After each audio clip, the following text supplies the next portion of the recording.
এই সংসারে দুটি বাচ্চা হয়েছে, তো এই দুটি বাচ্চাকে নিয়ে ঘটবে এক আশ্চর্যজনক কাহিনী। এই ছেলে মেয়েদের সাজগোজ হয়েছে তো মাথা আশ্রয় দিচ্ছে, কি মাথা দিয়ে না সোনা বের হচ্ছে, এ তো দেখি অবাক কাহিনী।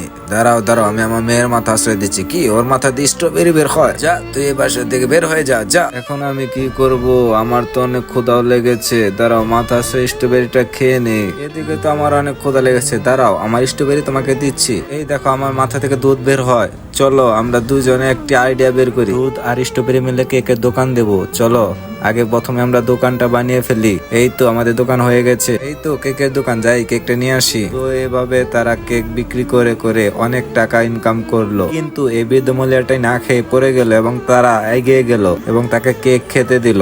এরা তো মহা খুশি, এদের আনন্দ কে দেখে। এই যা এখান থেকে, তোরা আবার কেকের দোকান দিবি। প্রথমে আমার ভিডিওতে লাইক করুন এবং কমেন্ট করুন এবং কমেন্টে লিখুন NICEVIDEO নাইস ভিডিও, এবং তারপরে আপনারা শেয়ার অপশনে ক্লিক করবেন, দেখবেন মোর অপশন আছে। মোরে ক্লিক করার পর দেখেন কি সুন্দর ম্যাজিক। এই রকম ম্যাজিক আপনারাও করতে পারবেন, তাড়াতাড়ি করুন। এই আমি কে তুই জানিস? আমি পড়ি। এই তোর মাথা চুলগুলো গায়েব করে দিচ্ছি, এবার বুঝ। এরপর তারা আবার দোকান দিল।